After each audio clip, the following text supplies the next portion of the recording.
exceptional poet is the coach for Kent State University. She's also coaching the Brave New Voices team.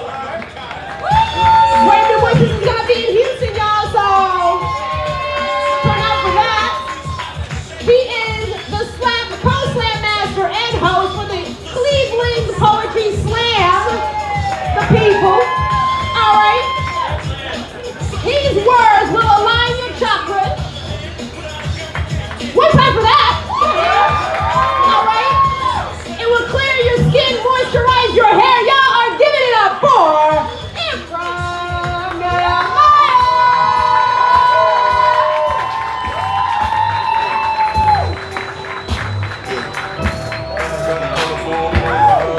What's good, y'all? All right. I'm mad excited to be here.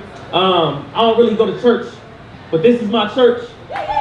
So I'm gonna need y'all to be present with me. I'm gonna have some call and response, so I'm gonna need y'all to respond. Is that gonna be all right? All right, cool. I'll make sure we all on the same page. You can hear me clap once. Ooh, that ain't it. That ain't it. If you can hear me clap once, almost. One more time. If you can hear me clap once. If you can hear me clap twice. Hey, all right, cool. So yeah, my name is Ephraim Nehemiah. I'm about to get into these poems. All right. This is for Daryl Lene, Latasha, Jamarion, anyone who is told their name is ghetto. I love our names. And not that I didn't hear what you said, so I'm gonna give you that condescending, what was your mama thinking, look and say, I love your name. No, I mean that real, honest love. See, our names defy an ocean that tried to wash us away. It proves you can take someone out their home, but you can't take the home outside of them. So we gonna take pride in the fact that we never find our names on novelty wraps during vacation trips. Because our name can't be put into a box, or a license plate, or a Coca-Cola bottle. Nah, we too good for that anyway. See, y'all marvel at the way our name rolls off the tongue like smooth jazz from smoother lips. The way we be throwing apostrophes and hyphens all over the place. Places you ain't even think they could exist, yeah. Add a name, add a sha, add a quan, add a name, sha, and a quan. So we do it like no one else can. You know why? We ain't gonna worry about what our name looks like on a job application. Because if they don't want to hire us, they don't deserve our magic. Besides, we owners, not workers. We meant to run the world, not shovel anything. Wolves don't lose sleep over the opinion of sheep, and we wear wolves like a deity. We abolish the names they said we should have. We choose the ones we are destined with. Layana, Donisha, Rashane, you are the Akiwulani, Nubian, Black African, melanated woman of divinity. And if we can be expected to learn how to say Schwarzenegger, Galifianakis, and Gyllenhaal, then we gonna make y'all take longer than the seconds it took to pass judgment to learn how to say Tashamari, Travante, and Chantella, because our name carries the legacy of people whose worth was not determined by some uncultured folks' ignorance. Nah, see, when oppression tries to come for us and erase our existence, we form a new one. See, these names is birthed out of the same things that create dynasties. These names are a pharaoh queen twisting the arms of gender roles into submission. They're the sun shining on a rich queen carrying gold to Ethiopian hills. This is the moon glistening on a Dogon priestess dancing on the Sagitulo. Our names is nothing to be ashamed of. Y'all not saying our names is something y'all to be ashamed of. So when someone asks us our names, we ain't gonna tell them no easy to pronounce version. We gonna make them say the whole thing. Nah, I ain't got no nickname. Nah, you can't shorten it to no letter. You gonna glorify this greatness, usher the sound of creativity, and we gonna keep loving our names. Just like we always love our name. Thank y'all.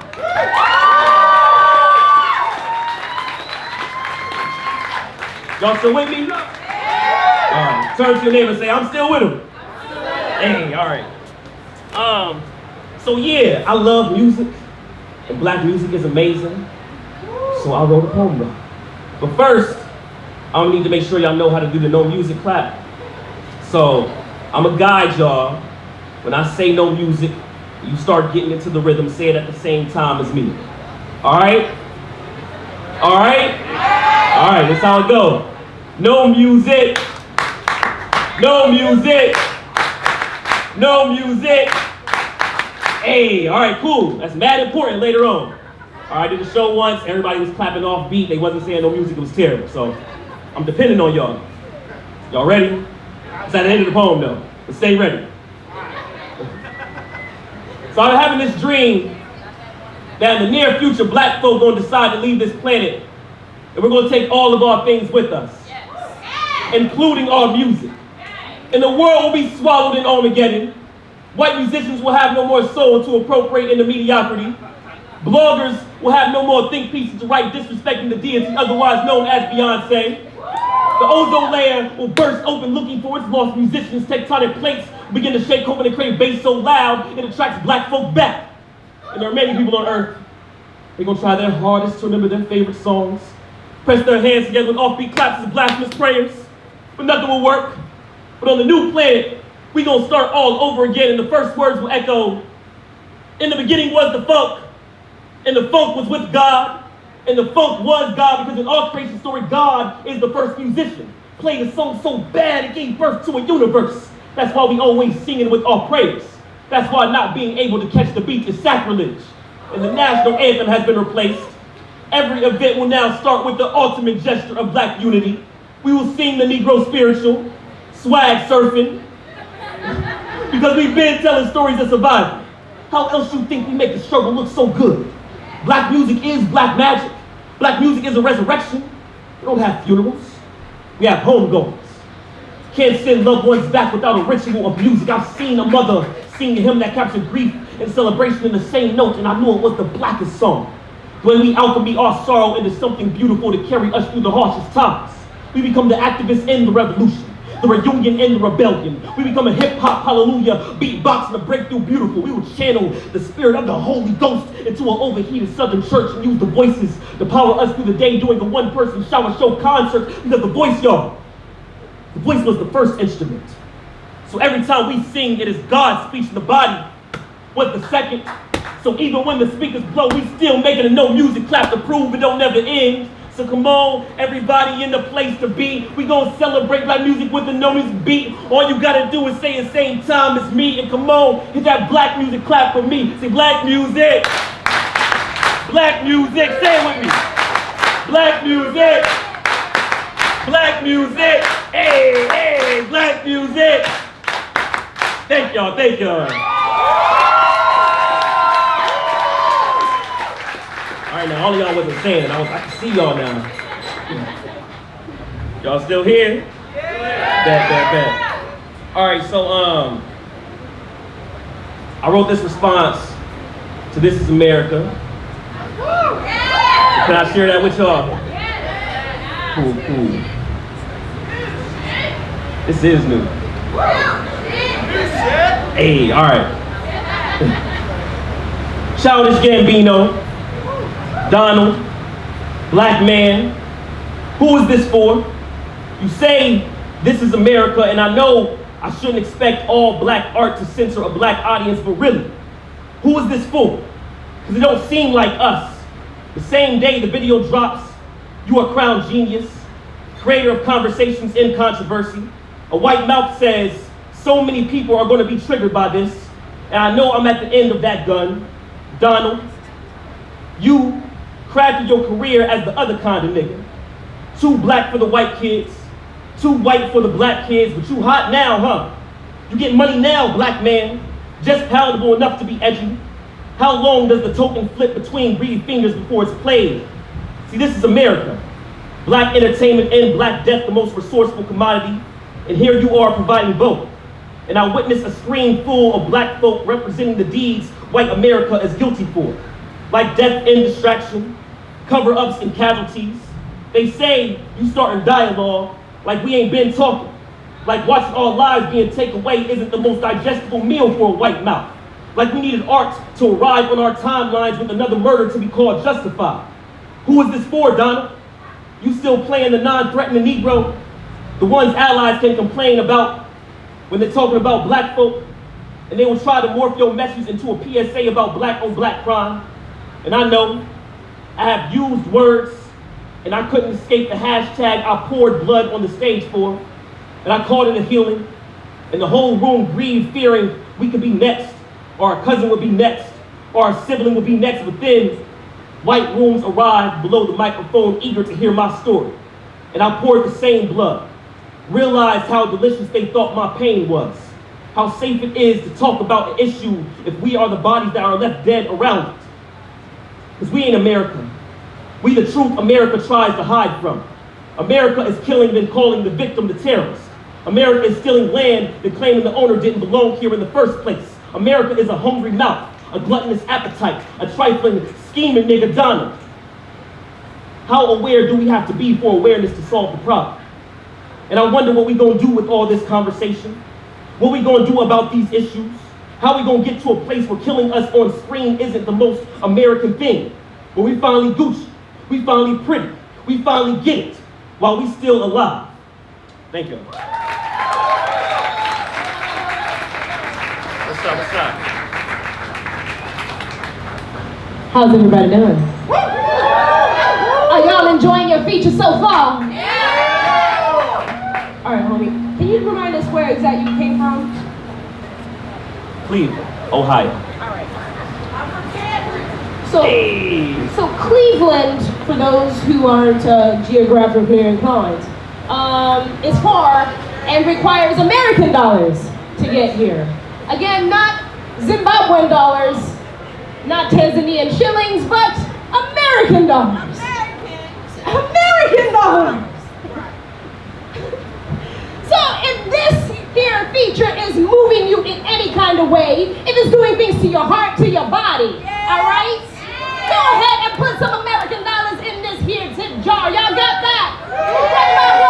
Right about now, this gentleman is coming to us from Cleveland. Let him go back and say some beautiful things about this community we're creating here in Houston. Ain't that right?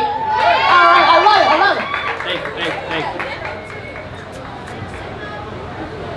So,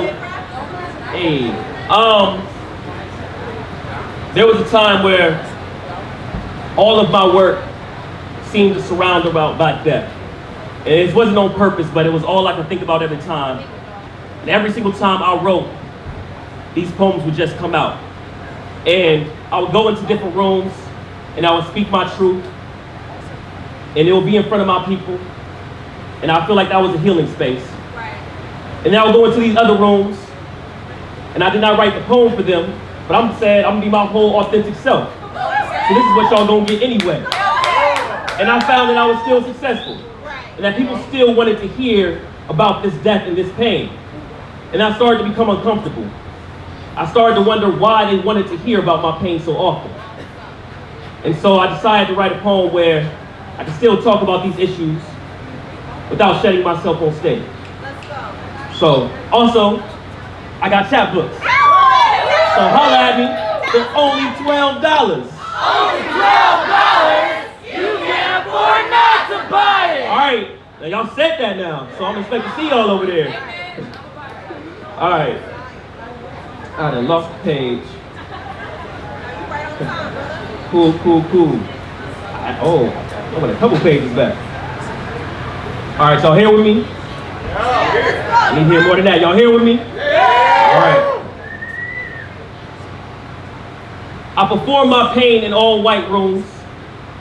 Watch allies devour my trauma like their favorite meal. I have heard white allies speak on Black death. Serve me my own grief like an application into Black activist acceptance, and then walk off the stage feeling like they did their job. And I just want them to speak about death without using Black as the punchline. But today, death will not be synonymous with Blackness. Today, all the violent poems petition for equal representation.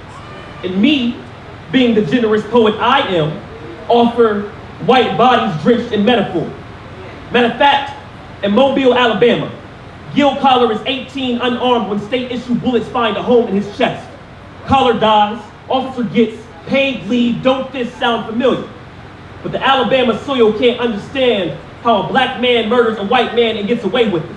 And perhaps, for one of the first times, a whole group of Southern white folk agree that a cop used excessive force and should be punished for it. It's the summer in Minneapolis, and the asphalt is thirsty. And Justine Damon is chosen to quench the ground's parched tongue. She calls the police, and didn't know that hitman answer 911 calls too. She is shot at her home. And Justine's fiance didn't expect till death do us part to come before the wedding day. After the Vegas massacre, we check the news to see if the shooter is Black, share a collective sigh of relief when we realize it's the same face of a white male. But I don't know when this country became dangerous for like everyone. I mean, country songs aren't supposed to have gunshots in the background. If you can't dance, can't be expected to move out of the way of bullets. Everyone there wearing the flag that day was reduced to half-mast. And it's the most American thing that this country festival came with a mass murder. Tell me, ain't this therapeutic to be the main topic again? I couldn't let you hog all the allyship. I too want to come home to a clear conscience and leave the blood at the protest. So gorge on your own ghost. Bathe in a pool of your own dead names, because I know when grief is in the room, even white guilt puts on blackface. But today, blackness will not be the poster child for trauma. Today, you don't get my flesh. Today, you don't get my suffering, but there's still so much of it to go around. A whole potluck of people we learned about after the soul escapes the vessel. A whole table of bodies. And isn't this what you wanted? A seat at the trauma table? A piece of the oppression pie? To finally be invited to the cookout? Tell me, does your own death taste good enough for you? Thank you.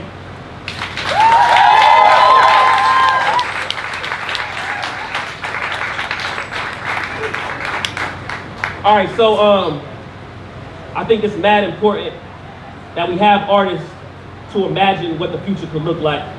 And I feel like it takes an artist to show us what liberation looks like when we don't yet have it. And as writers, I think we need to create these pieces where things are going good, or things are going better than where they're at right now. So I encourage all y'all to write an alternate reality piece where it's popping. So, the pain tries to take control over my poem again. And every line is thirsty for words like bullets and body and rope. But then, my Afrofuturistic fairy god being appears, rocking a gold chain and Africa medallion, and the whole room transforms. Y'all, we in a blacktopia right now. I think every month is now February. Ain't nobody gotta worry about being late no more, because CP is the standard measurement of time. And go ahead and look at your skin.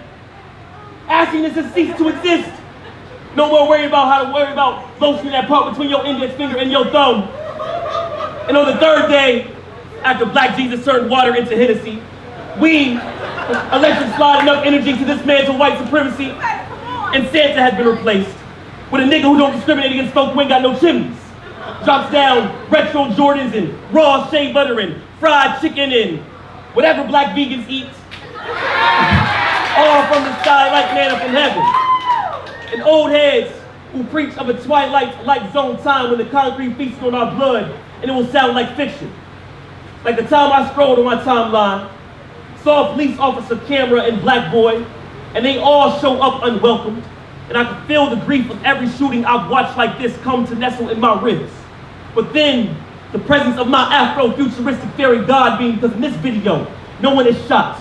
There are no buckling legs crashing to the pavement. Nah, this black boy in white windbreaker takes off running like the air is carrying his feet, like Jesse Owens is burrowed in his soul, and the person filming laughs. They say, yeah, I got that on video. As if to say, look, y'all, how we stare death straight in the face and tell it, get behind me, Satan. Look, how it ain't over till it's over. Look, how weeping may endure for a night, but joy cometh in our survival. And I felt then how I feel now, like liberation was shut up in my bones, and I could be my own Afrofuturistic fairy god being, and grant myself a miracle when I need it. When my life isn't just a political statement, nah, it's salvation. It's worship, it's church, it's y'all turning to your neighbor and saying, neighbor. Neighbor. Say you are alive. You are alive. All of y'all, I'm looking at y'all, turn to your neighbor and say, neighbor, you are alive. Neighbor, you are alive. Say you are beautiful. You are beautiful. Say we gonna be all right. Say we gonna be all right. Say we gonna be all right. Amen. Amen. Oh, thank you so much. So there's this really terrible place. I don't understand why people go there. And I went to high school in Akron. Actually, that's the home of, LeBron James himself, number 23. So, Akron is good for right now. This other place, way worse. Waffle House. If you say you like it, I'm convinced you're lying to yourself. You don't love Waffle House. There are much better restaurants out there. I went there, unfortunately, and it changed my life in all the worst ways. So I'm performing this poem. This is a letter to Joe Rogers Sr. and Tom Fortner on your establishment, Waffle House. When you were thinking about what to name your restaurant, did you consider what that name would imply? You would think, Tom, with a name like Waffle House, you would have, I don't know, more than one kind of waffle. But no, you just have two toppings that you don't even cook into the waffle. It's not a Waffle House, Joey, that's false advertisement. Now I thought of a list of better names. You could have called it the Sketchy Diner or Waiter Shoot Back House. We got more sandwiches than we got waffles. The International House of Pancakes has more waffle options than Waffle House. Now, when I first dined at your restaurant, it was a cold Virginia night, and I seen that yellow glare, the only restaurant open at a time like this, and I expected to taste amazing waffle creations, and all I found was disappointment. I found the memories of broken promises spread out on the countertops. I looked at the menu, and my desire crawled back inside itself. You know what Waffle House is like? Waffle House is like them bathrooms with no toilet tissue in them.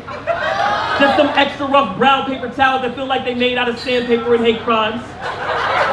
Waffle House is like me going to a restaurant called the Pizza House. I'm like, yo, what kind of pizza do y'all have here? I'm like, oh, we only got cheese pizza. But if you want, after we cook it, we can sprinkle some pecans on it. Every single time someone suggests dining at Waffle House, a single tear falls down the cheek of us tonight. The speakers blow at a house party right after Juvenile let everyone know Cash Money taking over for the 9-9 in the 2000s. If you type in Waffle House, you're gonna find some different things, but if you type it in, you'll find a story about someone's car getting stolen, a shootout involving a Waffle House employee, a brawl that allegedly started because somebody didn't get butter on their waffles. Y'all not even putting butter on the waffles?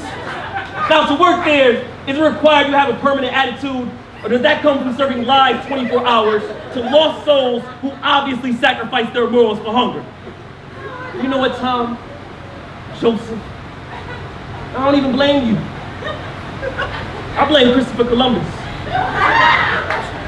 for making white people think they can just name things whatever they want.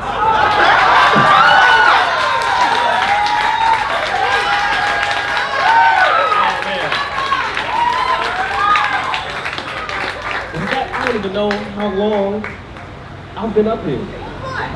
One more? Bet. I have 17 roughly poems. Actually, yeah, buy the book. Find out when you talk to me over there. It's only $12. Only $12? You can't afford not to buy it. Facts. All right, so I used to want to be a rapper. I still do, honestly. I'm just not ready yet. But I decided to write this piece. I feel like it dropped low.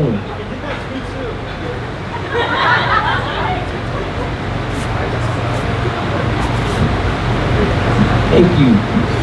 Hey, all right, is this cool? All right. So yeah, I decided to write this piece on what if prison was a battle rapper. So that's what y'all about to hear. Is that cool? All right. First off, I need to introduce myself. My daddy's name was Capitalism. In a past life, I was a plantation. They used to call me slavery. Now they call me prison. AKA the big house. AKA the slammer. AKA the pen. And I'm always down for a battle, but they keep putting me up against this same tired competition. Like I don't kill niggas every time. Like I don't give life sentences that reek of death. Like I won't spit bars that'll lock a nigga down. I mean, black boy in prison get into a rap battle. Prison got too many bars. Yeah, boy, do that gun talk for love. When you rap like that, think it's a coincidence a gun charge called a possession? I own every nigga that's strapped. I mean, it's beautiful. How easy it is to lock up a black body. How the animals that are in cages are named criminals, they'll say it's a prison instead of a zoo. So I got a whole congregation of sinners shoot. Might as well call me Pastor Hell. Matter of fact, I'm past hell, I'm heaven. Both of us take away the faces America don't want to see no more besides. When's the last time you seen an angel walk out of heaven's gates when they already trapped there? Nigga, I'm a savior. Got degenerates, bad immigrants, everyone that walks inside of me is a second-class citizen because prison got bars like chocolate. Bodies, they stay lined up till I break them apart because broken families taste better. Prison got bars like monkeys. Hang from cells because suicide more finger liquor when the berry is darkened. What's that y'all saying? Black folks, they killing themselves anyway. So even when the guards help, it's just assisted suicide. Prison got bars like everything that I came to take. See, I don't sell bricks, I sell blocks. Got whole neighborhoods inside of me, but my cellmates, they multiply while they coming in. And I got signed by a label named the DEA. Told to feed me black bodies, I'ma keep them paid. So me to ask this question for all you optimistic people out there. If you take everyone that's not black outside of prison, am I half empty or half full? See, you think you hard, but no, you more like pedaling downhill. Messing with me, you ain't going nowhere like you pedaling and spotting you still can't handle bars. Even I'm a target at the people in the barber shop. Every nigga in the chairs in my crosshair, I'm hungry, famished, savage, barbaric, to push weights, barbells, bell rings. I'm there, young niggas, used to living by the street code. I turned those same niggas into products like barcodes. Because prison loves calm. Everything I spit out has a way of coming back inside of me, but what can I say? I get such a hold on you. I mean, my hooks are catchy. So with a history like that, what I look like battling a rapper? Nah, I'll get into it with the ocean.